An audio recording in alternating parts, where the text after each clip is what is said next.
बच्चों, तो कैसे हैं आप सभी। आई होप बच्चों आप सब हैं फिट एंड फाइन और साथ ही साथ कर रहे हैं बहुत अच्छे से अपनी पढ़ाई। तो जैसा कि आप देख रहे हैं कि हम शुरू करने जा रहे हैं अपना chapter algebraic expression.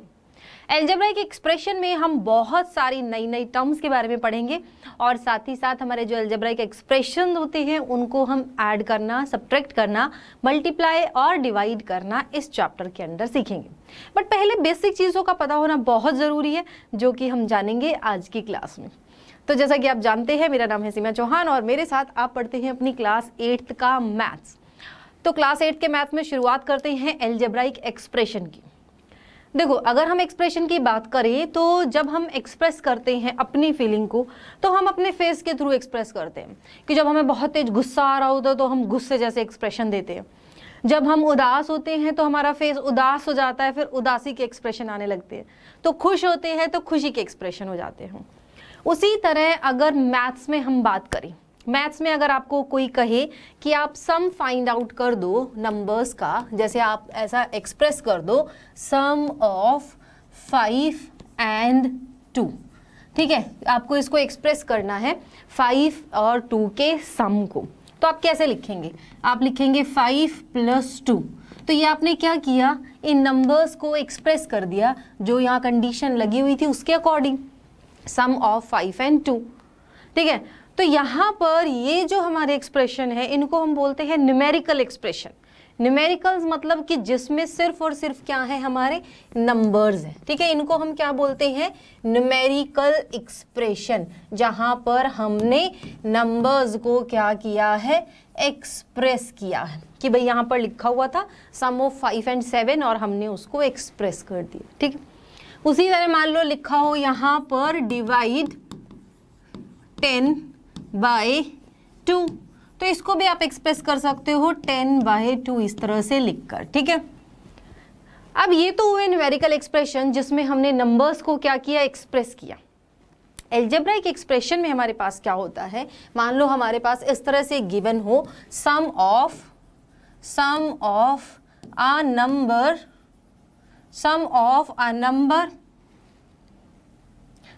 Number and 2, हमें इसको एक्सप्रेस करना है। अब हमें ये नंबर नहीं पता कि क्या है, ठीक है। सम ऑफ अ नंबर एंड 2 मतलब कोई एक नंबर और उसका 2 के साथ सम हमें एक्सप्रेस करना है, ठीक है। अब हमें नंबर तो पता नहीं है, तो नंबर नहीं पता तो हम उसकी जगह क्या ले लेते हैं, इंग्लिश का कोई अल्फ़ाबेट ले लेते हैं जो A से लेकर Z तक कुछ भी हो सकता है, जिसको कि हम क्या बोलते हैं, वेरिएबल बोलते हैं। है वो इंग्लिश के अल्फ़ाबेट्स, लेकिन उनको क्या बोल देते हैं, हम वेरिएबल्स बोल देते हैं, क्योंकि उनकी वैल्यू वेरी हो सकती है, वेरी होती रहती है, या फिर हम ये कहें क्योंकि यहाँ पर सम ऑफ अ नंबर, अब नंबर तो नहीं पता तो उसकी जगह वेरिएबल रख दिया कि भाई वो कुछ भी हो, 1 भी हो सकता है, 2 भी हो सकता है, 3 भी हो सकता है।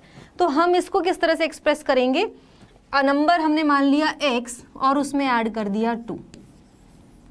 अब ये भी हमारा एक्सप्रेशन है।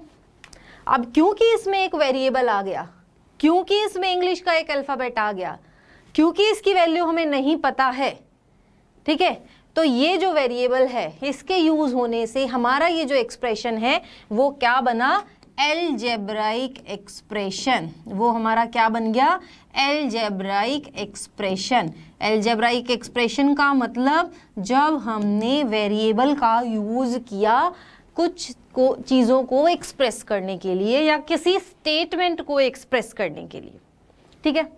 और अगर एग्जाम्पल ले हम, जैसे मान लो मेरे पास ना 5 जो कलर आप लोग यूज़ करते हो पेंसिल कलर, ऐसे 5 पेंसिल कलर्स ज़्यादा हैं अपने ब्रदर से, ठीक है। अब इसको एक्सप्रेस करना है, ये क्या हुई, एक स्टेटमेंट हुई कि मेरे ब्रदर के पास जितने भी पेंसिल कलर्स हैं उनसे 5 ज़्यादा हैं मेरे पास। अब इसको एक्सप्रेस करो।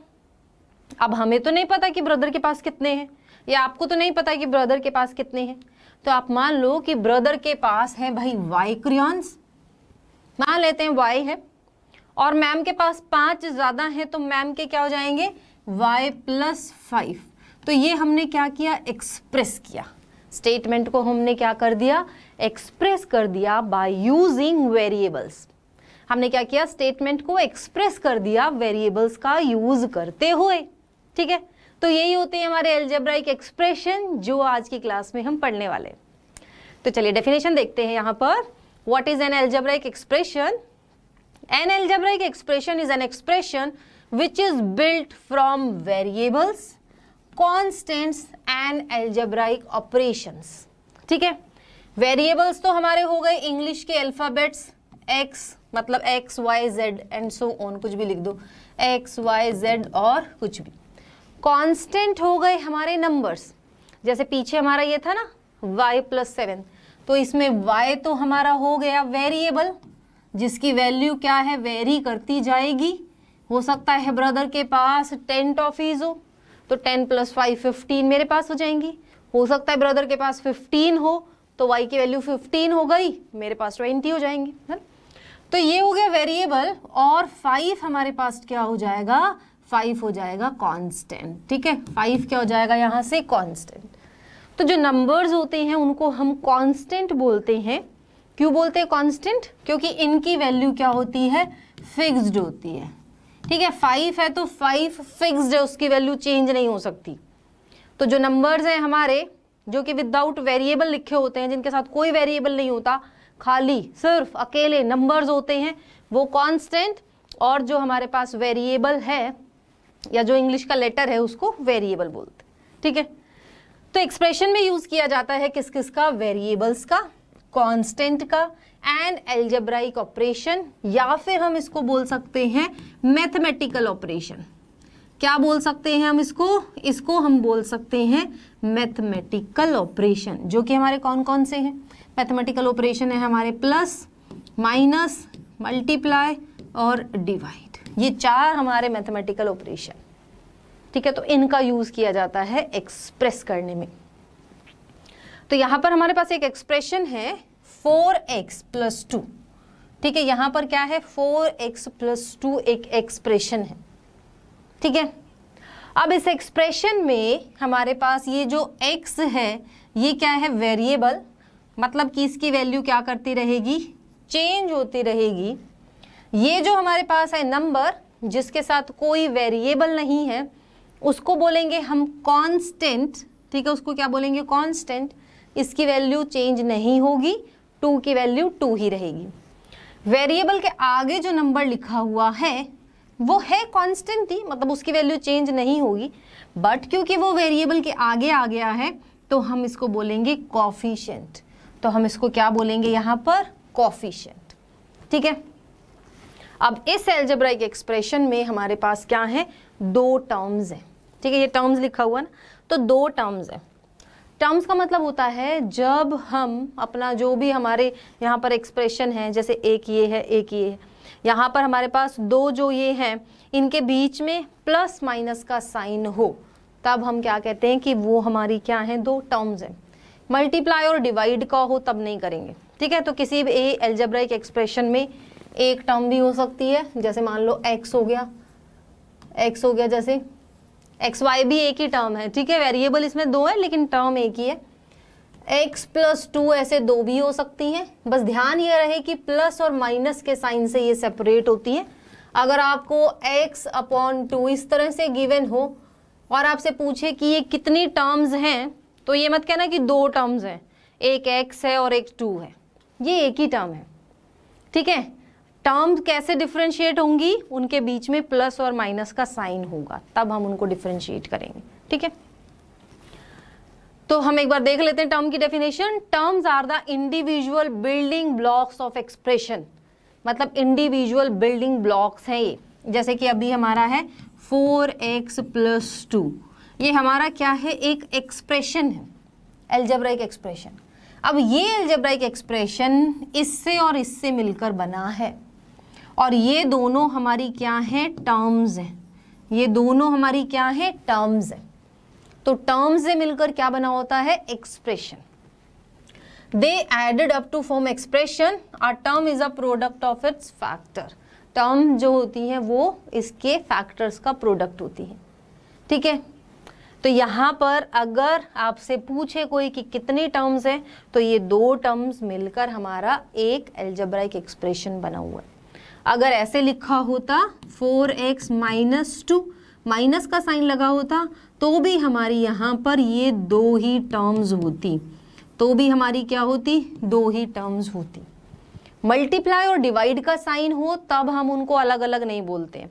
जैसे कि अगर सिर्फ हम ऐसे लिखें 4x तो ये एक ही टर्म है, ठीक है, ये 4x क्या है, एक ही टर्म है। ये मत सोचो कि 4 अलग है और x अलग है, ये 4 और x एक्चुअल में क्या है, फैक्टर्स हैं। ये क्या है, फैक्टर्स हैं जिनसे मिलकर हमारी क्या बनी है, टर्म बनी है, ठीक है, जिससे मिलकर हमारी क्या बनी है, टर्म बनी। तो फैक्टर से मिलकर टर्म्स बनती हैं, टर्म से मिलकर हमारे क्या बनते हैं, एल्जेब्राइक एक्सप्रेशन बनते हैं, ठीक है। तो फैक्टर्स क्या हुए हमारे यहाँ पर, फैक्टर्स हुए हमारे यहाँ पर, फैक्टर्स आर दोज वेरिएबल्स और कांस्टेंट, वेरिएबल भी हो सकते हैं, कांस्टेंट भी हो सकते हैं, whose product form a term of an expression. जैसे दोबारा लिख देती हूँ यहाँ पर 4x + 2, ये हमारा एक क्या है, एल्जेब्राइक एक्सप्रेशन है, ठीक है। ये हमारा क्या है, एक एल्जेब्राइक एक्सप्रेशन, ठीक है, ये हो गया एल्जेब्राइक एक्सप्रेशन। अब इसके अंदर हैं 2 टर्म्स, ठीक है, ये एक टर्म, ये 2 टर्म, तो ये हमारी क्या है, यहाँ पर टर्म्स है, टर्म से मिलकर बना हमारा एल्जेब्राइक एक्सप्रेशन, ठीक है। तो ये 2 हमारी क्या हो गई, टर्म्स हो गई। इनको ऊपर लिख देती हूँ, एक एल्जेब्राइक एक्सप्रेशन हो गया और उसमें कितनी है, 2 टर्म्स हैं। तो एक तो ये टर्म और एक ये टर्म, इनसे ये है हमारी टर्म्स। अब ये टर्म्स बनी हुई है किससे, फैक्टर से। तो एक तो 4 हो गया, एक x हो गया। पहले टर्म के फैक्टर तो 4 और x हो गए, दूसरी टर्म के फैक्टर हो गए 2 और 1, ठीक है। तो 4 और x इसके फैक्टर और 2 और 1 इसके फैक्टर्स, ठीक है। 1 लिखो या ना लिखो, क्योंकि 1 से 2 को मल्टीप्लाई करेंगे तो 2 ही आएगा। वैसे आपने पढ़ा हुआ अपनी छोटी क्लास में कि जो 1 है वो हर एक नंबर का फैक्टर होता है, ठीक है। चलो, तो ये हमारे क्या हो गए, फैक्टर्स, ये हमारे क्या हो गए, फैक्टर्स। तो फैक्टर्स से मिलकर टर्म बनी, टर्म से मिलकर एल्जेब्राइक एक्सप्रेशन। और जो 2 टर्म्स होती हैं वो कैसे सेपरेट होती हैं, प्लस माइनस के साइन से। तो आपको आइडेंटिफाई करना आना चाहिए। जैसे कि अगर मैं यहाँ पर लिखूँ 4xyz, अब ये मत सोचना कि इसमें 3 वेरिएबल हैं तो ये ऐसा होगा जिसमें 3 टर्म है, नहीं, ये हमारी एक ही टर्म है, ठीक है, ये हमारी क्या है, एक ही टर्म है। नेक्स्ट हमारे पास यहाँ पर coefficient, the number placed before the variable और the numerical factor of the term is called coefficient of that variable. 7 is numerical factor of 7n, so 7 is coefficient। यहाँ पे एग्जाम्पल ले रखा है 7n का, ठीक है। 7n में n हमारा क्या है, वेरिएबल, n हमारा क्या है, वेरिएबल। तो किसी भी वेरिएबल के आगे जो नंबर लिखा रहता है उसको हम क्या बोलते हैं, उसको हम बोलते हैं कोफिशिएंट, न्यूमेरिकल कोफिशिएंट। बेसिकली क्या बोलते हैं उसको, न्यूमेरिकल कोफिशिएंट। और खाली कोफिशिएंट भी दे रखा हो तो भी हम उसको न्यूमेरिकल कोफिशिएंट ही मानते हैं, ठीक है। तो किसी वेरिएबल के साथ अगर कोई नंबर है तो वो उसका न्यूमेरिकल कोफिशिएंट है। या हम ये कहें कि 7n के जब हम फैक्टर्स बनाएं, क्या करें, 7n के जब हम फैक्टर्स बनाएं तो उन फैक्टर्स में से जो नंबर है, नंबर वाला फैक्टर है वो क्या है, वो है न्यूमेरिकल कोफिशिएंट, ठीक है। वो क्या है, वो है न्यूमेरिकल कोफिशिएंट, वो क्या है, न्यूमेरिकल कोफिशिएंट, ठीक है, डन। और इसके साथ अगर कोई नंबर हो जैसे 7n + 4 हो तो ये हो जाएगा कांस्टेंट, ठीक है, डन है। यहाँ तक समझ आया सभी को। चलिए नेक्स्ट बच्चों हमारे पास यहाँ पर एल्जेब्राइक इक्वेशन। तो जब हम एक्सप्रेशन को क्या रख देते हैं, इक्वल का साइन लगाकर उसके बराबर में कुछ लिख देते हैं। जैसे कि मैं ये कहूँ कि 3 + 7 सम ऑफ 3 and 2 is 5। कि 3 और 2 का सम क्या है 5 है, तो इसको मैं लिखूंगी यहाँ पर 3 + 2 = 5, 3 + 2 = 5। तो ये क्या हो गया, इक्वेशन हो गया। मतलब ये जो हमारा एक्सप्रेशन था, हमें ये पता लग गया कि ये जो एक्सप्रेशन है वो 5 के बराबर है। ठीक है, तो 5 भी यहाँ पर एक एक्सप्रेशन है, 3 + 2 भी एक एक्सप्रेशन है। तो जब हम दो एक्सप्रेशन को क्या कर देते हैं, इक्वल रख देते हैं, या कहो कि जब दो एक्सप्रेशन बराबर आ जाते हैं तब हम उनको क्या कहते हैं कि वो एक इक्वेशन बन गई। अब क्योंकि यहाँ पर ये सिंपल इक्वेशन है, इसमें कोई भी वेरिएबल नहीं है, तो जिसमें वेरिएबल हो उसको हम क्या बोलेंगे, अलजेब्राइक इक्वेशन।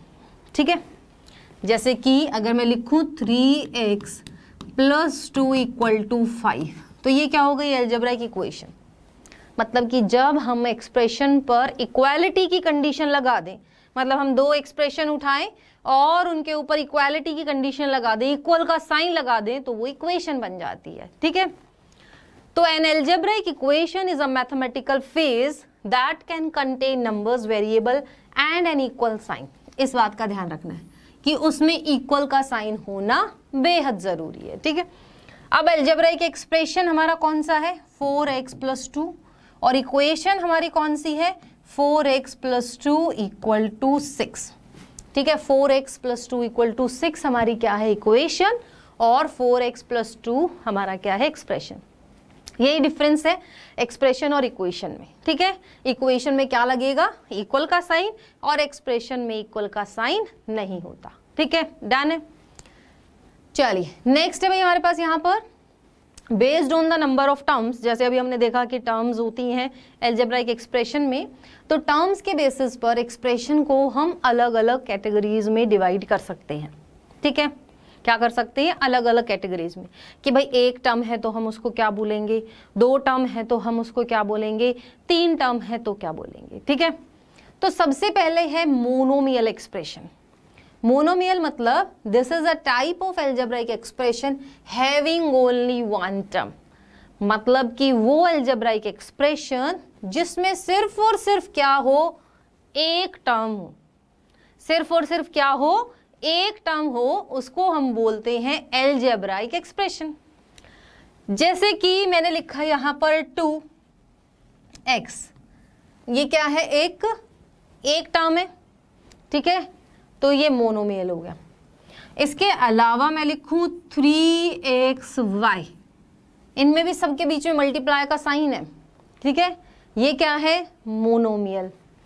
अब अगर मैं लिखूं जैसे y/4, ये भी हमारा क्या है, मोनोमियल, क्योंकि यहाँ भी वेरिएबल डिवाइड हो रहा है। तो डिवाइड और मल्टीप्लाई तो आ सकते हैं, लेकिन ऐड सब्ट्रैक्ट नहीं आने चाहिए, क्योंकि ऐड और सब्ट्रैक्ट आए तो वो हमारी अलग अलग टर्म्स हो जाएंगी। तो ये भी मोनोमियल है, ये भी मोनोमियल है, ये भी मोनोमियल है। ठीक है, कई बार ऐसा होता है कि कोई वेरिएबल की पावर भी गिवन होती है, जैसे कि मैं लिखूं यहाँ पर 5y²। ठीक है, y की पावर 2 हो गई यहाँ पर, तो ये भी हमारा क्या है, मोनोमियल है, क्योंकि इसके भी प्लस माइनस में कुछ नहीं है। ठीक है, तो ये भी हमारा क्या है, एक मोनोमियल है। नेक्स्ट है हमारे पास बाइनोमियल। बाइनोमियल क्या होता है, an algebraic expression having two unlike terms. अब अनलाइक टर्म्स क्या होती है, ये भी हम डिस्कस करेंगे, लाइक और अनलाइक। तो वो मतलब एक्सप्रेशन जिसमें होती हैं दो टर्म्स, और वो टर्म्स डिफरेंट होनी चाहिए। अनलाइक का मतलब डिफरेंट होनी चाहिए, सेम नहीं होनी चाहिए, क्योंकि सेम होंगी तो वो ऐड हो जाएंगी अगर एडिशन का साइन है, सब्ट्रैक्ट हो जाएंगे अगर सब्ट्रैक्शन का साइन है तो। ठीक है, तो जैसे मैंने लिखा यहाँ पर 2x + 3, तो एक टर्म हो गई ये, और दूसरी टर्म हो गई ये, दो टर्म्स हो गई ये। ठीक है, ये क्या हो गई यहाँ पर, 2 टर्म्स। क्या हो गई यहाँ पर, 2 टर्म्स हो गई, 2 टर्म्स हो गई, तो हम इनको क्या बोलेंगे, मोनोमियल। माइनस का साइन भी आ सकता है, जैसे मैं लिखूँ y/7 - 3, ये भी हमारा क्या है, बाइनोमियल। यहाँ पर क्या है, दो टर्म है, एक तो ये टर्म है, दूसरी ये टर्म। ज़रूरी नहीं है कि हर बार दूसरी टर्म कोई कांस्टेंट ही हो, ऐसे भी हो सकती है हमारी दो टर्म, 2y + 6x, दोनों के साथ वेरिएबल हो सकते हैं, बस डिफरेंट होनी चाहिए। अगर मैं ऐसे लिख दूं 2y प्लस 3y, तब ये बाइनोमियल नहीं होगा, क्योंकि यहाँ पर हमारी ये क्या है, सेम है, लाइक टर्म है। ये लाइक का मतलब है कि इसका भी वेरिएबल y है, इसका भी वेरिएबल y है, तो वेरिएबल डिफरेंट होने चाहिए, और अगर सेम है तो एटलीस्ट उनकी पावर डिफरेंट होनी चाहिए।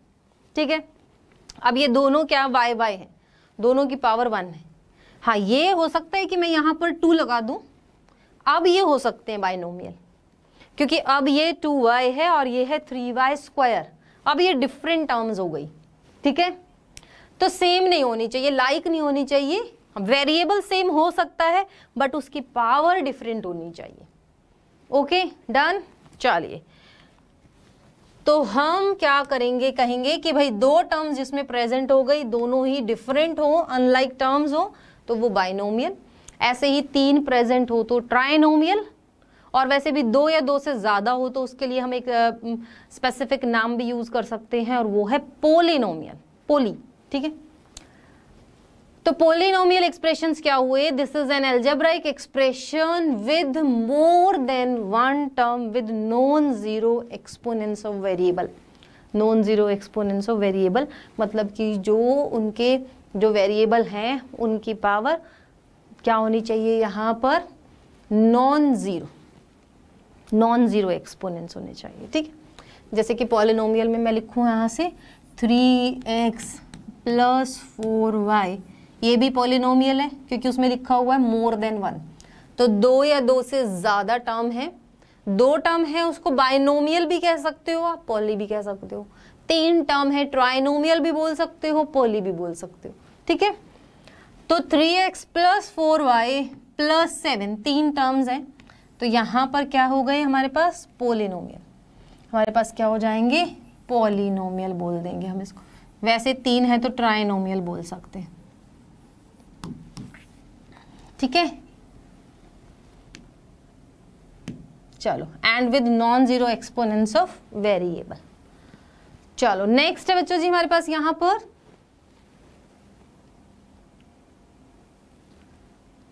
Classify the following polynomial as monomial, binomial, trinomial. ठीक है,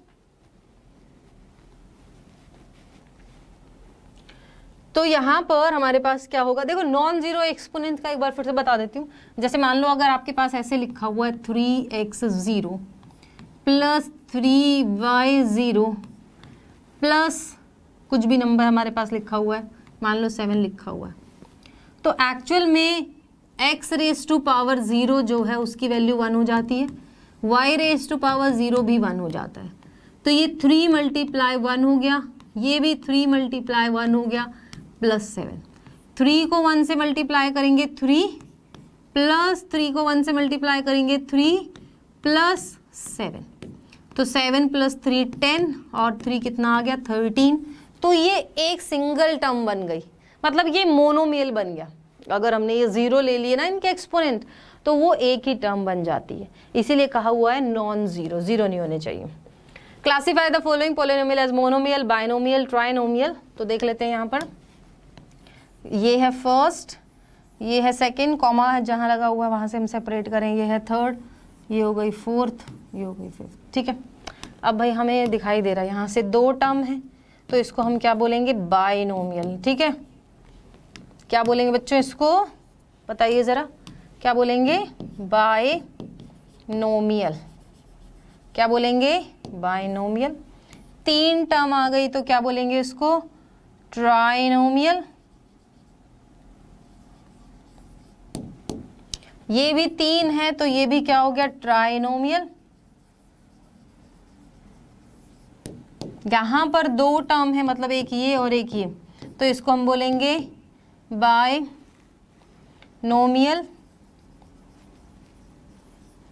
और इसको हम बोलेंगे मतलब मोनोमियल।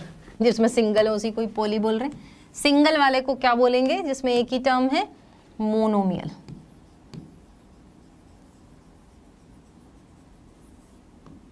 मोनोमियल। ठीक है, डन। चलिए नेक्स्ट है बच्चों हमारे पास यहाँ पर लाइक एंड अनलाइक टर्म। जैसा भी हमने कहा था कि जो हम देखते हैं, अभी उसमें देखा था बाइनोमियल में 2 अनलाइक टर्म होनी चाहिए। उसमें अभी मैंने बताया था लाइक टर्म्स क्या होंगी। In algebra like terms are the term that have same variable and power. जैसे कि मैंने लिखा था 2y एंड 3y, मतलब सेम वेरिएबल है दोनों और दोनों की पावर 1 है। सिमिलरली मान लो मैंने लिखा 5xy और दूसरा मैंने लिख दिया 7xy, ये भी क्या है हमारे लाइक है। थर्ड की अगर हम बात करें तो 6y क्यूब 9y क्यूब, ये भी क्या हो जाएंगे हमारे लाइक। अनलाइक क्या होंगे? Unlike terms are 2 or more terms that don't have the same variable and power। मतलब उनकी क्या है, सेम वेरिएबल अगर है तो भी पावर डिफरेंट होनी चाहिए या फिर डिफरेंट वेरिएबल ही हो। जैसे कि मैं कहूँ कि एक है मेरे पास 3x और दूसरा है 2y, दोनों डिफरेंट है वेरिएबल। कोफिशिएंट सेम हो सकते हैं, मतलब कि ऐसा लिख सकती हूँ मैं, मान लो मैंने सेकंड एग्जांपल लिखा 3z और 3y स्क्वायर। अब ये मत सोचना कि ये लाइक हो गए, क्यों? क्योंकि यहाँ पर 3 और 3 आ गया। कोफिशिएंट से कोई फर्क नहीं पड़ता, बस वेरिएबल डिफरेंट होने चाहिए और अगर वेरिएबल सेम है तो उनकी पावर डिफरेंट होनी चाहिए। ठीक है, इस बात का ध्यान रखना है। नेक्स्ट हमारे पास यहाँ पर try this, write 2 terms which are like. Write 2 terms, इसकी 2 टर्म लिखनी है जो इसके लाइक हो। जैसे कि 7xy, इसके लाइक टर्म हम कुछ भी लिख सकते हैं, बस xy होना चाहिए उसके साथ। तो मान लो मैंने लिख दिया 9xy और लिख दिया 2xy। ठीक है, 2 4mn स्क्वायर, इसका मैं लिख देती हूँ 6mn स्क्वायर और खाली mn स्क्वायर, मतलब 1mn स्क्वायर। थर्ड है भाई हमारे पास बच्चों यहाँ पर 2l, तो 2l का मैं लिख सकती हूँ यहाँ पर 3l और 5l। ये भी क्या है, सेम है, वेरिएबल सेम है, उनकी पावर सेम है, बट कोफिशिएंट यहाँ पर क्या है, डिफरेंट। Okay done. चलो नेक्स्ट है भाई हमारे पास यहाँ पर addition and subtraction of algebraic expression. अब इस चैप्टर में हम एडिशन सब्ट्रैक्शन भी सीखने वाले हैं, मल्टीप्लिकेशन एंड डिवीजन भी, बट मल्टीप्लिकेशन डिवीजन हम अपनी नेक्स्ट क्लास में करेंगे, अभी एडिशन एंड सब्ट्रैक्शन। ठीक है, तो एडिशन सब्ट्रैक्शन करने के लिए ना आपको कुछ चीज़ों का ध्यान रखना होगा। किन चीज़ों का ध्यान रखना होगा? स्टेप 2 ऐड और सब्ट्रैक्ट अलजेब्राइक एक्सप्रेशन, कुछ स्टेप्स हैं। ठीक है, क्या है हमारे पास? कुछ स्टेप्स हैं जिनका आपको क्या रखना है, ध्यान रखना है। ठीक है, कुछ स्टेप्स का। अब क्या है वो सब स्टेप्स हमारे? फर्स्ट है यहाँ पर, first of all we have to write the algebraic expression in different rows in such a way that like terms come in the same column। क्या करना है हमें कि हम इस तरह से लिखें algebraic expression को कि हमारी जो like terms हैं वो क्या आए, सेम कॉलम में आए। जैसे मैं एक छोटा सा एग्जांपल लिखती हूँ आप बच्चों के सामने। मान लो हमें ऐड करना है यहाँ पर 3xy प्लस 5y स्क्वायर, ये एक टर्म है, इसमें ऐड करना है। ऐड हमें करना है मान लो 6xy प्लस, या माइनस भी लगा सकते हैं यहाँ पर, 6y स्क्वायर, ये हमें ऐड करना है। तो पहला स्टेप क्या है? First of all we have to write the algebraic expression in different rows. Different rows का मतलब है, पहले तो मैंने ये लिख दिया 3xy एक रो में, ठीक है, फिर दूसरी रो बनाई जहां पर ये लिखा, और ध्यान ये करना है कि xy वाला xy के नीचे आए और y स्क्वायर वाला y स्क्वायर के। ठीक है, तो मैंने लिखा यहां पर 6xy प्लस 6y स्क्वायर। ठीक है, सेकंड क्या है यहां से? Add them as we add the numbers. तो जैसे हम नंबर्स को ऐड करते हैं वैसे ही नंबर्स को ऐड कर दो। ठीक है, पहले तो क्या करो कि सेम जो लाइक टर्म है वो एक दूसरे के नीचे लिख लो, अब उनके सिर्फ कॉफिशिएंट ऐड करने हैं, ठीक है, वेरिएबल्स नहीं करने हैं, सिर्फ और सिर्फ कॉफिशिएंट करने हैं। तो 6 + 3 कितना हो जाएगा 9, 9xy हो जाएगा हमारा, प्लस 5 + 6 कितना हो जाएगा 11, तो 11y²। हमने सिर्फ और सिर्फ क्या किया, फिर से देखेंगे, हमने सिर्फ और सिर्फ कॉफिशिएंट्स को ऐड किया है, सिर्फ और सिर्फ नंबर्स को ऐड किया है, जैसे कि हम नॉर्मली नंबर्स को ऐड करते हैं। हमने 5 में 6 ऐड किया, ठीक है, ये बना हमारा 11, 3 में हमने 6 ऐड किया, ये हमारा क्या बना 9, ये हमारा क्या बन गया 9 बन गया, ठीक है, ये 9 हो गया, ये 11 हो गया। अब कोई ऐसा भी हो सकता है जो कि इनके जैसा ना हो, कोई डिफरेंट हो, फिर उसका क्या करेंगे, देखिए third step, if any term of same variable is not there in another expression then write it as it is in the solution. तो उसको एज इट इज लिख देना। जैसे कि यहाँ पर मैं ऐड करके बताती हूँ आपको, जैसे मान लो इस एक्सप्रेशन में हमारे पास एक और टर्म है और वो है 7z, ठीक है, इस एक्सप्रेशन में हमारे पास एक और टर्म है 7z। अब xy के नीचे लिख दिया, y² के नीचे लिख दिया। अब 7z वाली तो कोई टर्म है नहीं, है ना, तो 7z वाले को अलग से ही रहने दो, उसके ऊपर नीचे किसी की जरूरत नहीं है, उसको आंसर में एज इट इज उतार लो बस, ठीक है, उसको आंसर में क्या करो एज इट इज उतार लो, क्योंकि उसके जैसा तो कोई है नहीं जो उसमें ऐड या सब्ट्रैक्ट हो सके, ठीक है। तो इन स्टेप्स का ध्यान रखना है।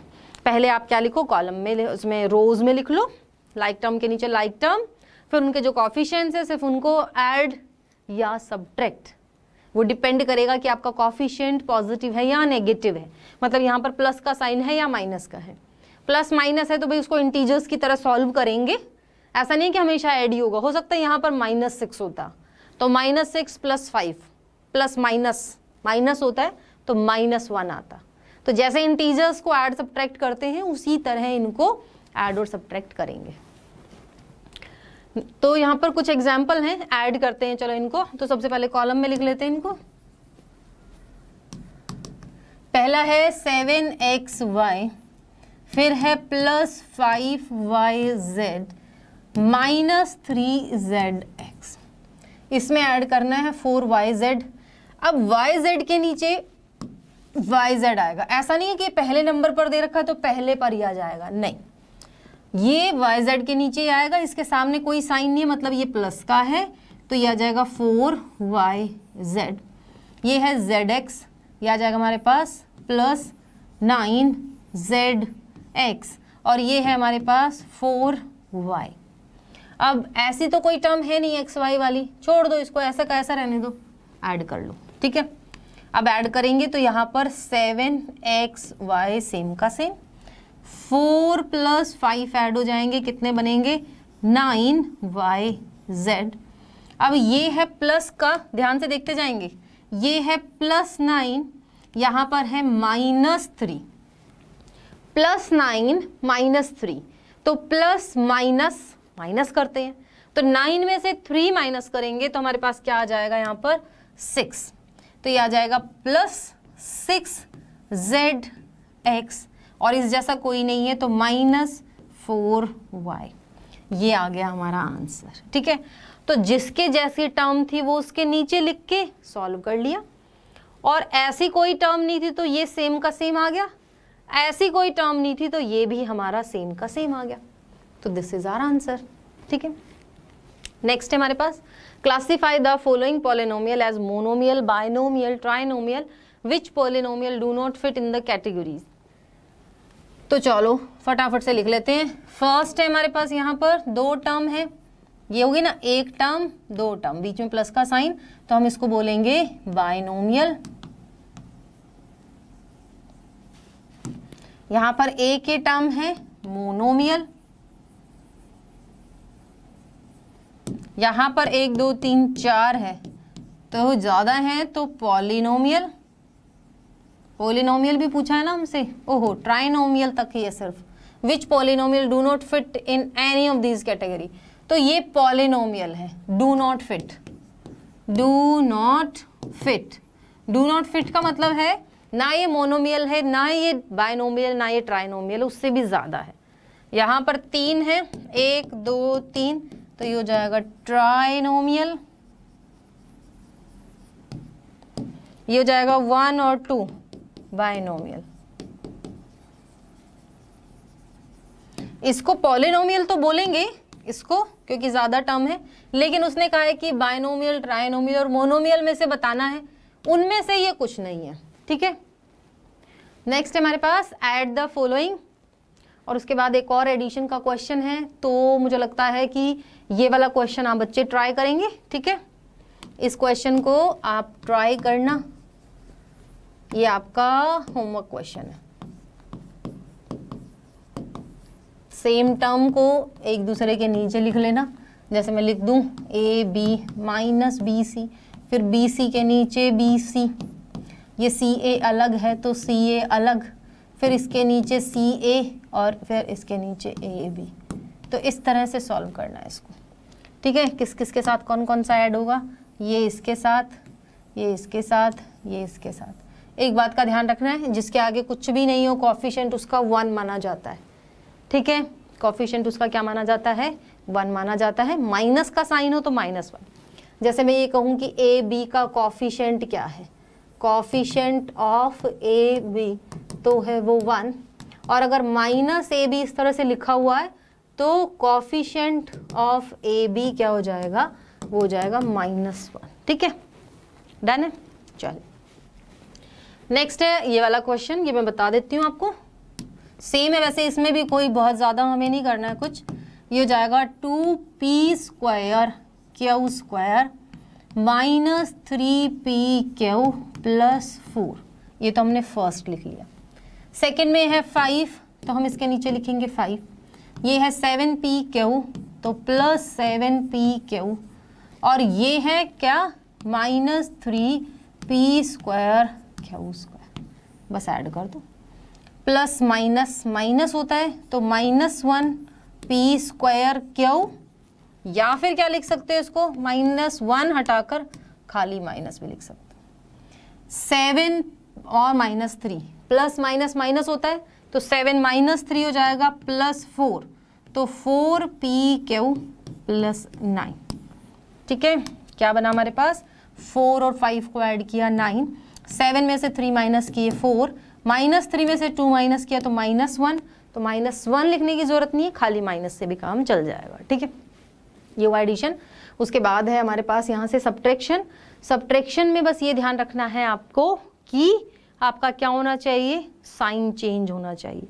क्या होना चाहिए सब्ट्रैक्शन में, ऑब्वियसली आप सब्ट्रैक्ट कर रहे हो तो हमें सब्ट्रैक्ट करना है, क्या करना है, subtract this from 12a minus 9ab 5b minus 3। तो दो चीज़ों का ध्यान रखना, एक तो फ्रॉम का ध्यान रखना, जो बच्चे अक्सर गलती करते हैं।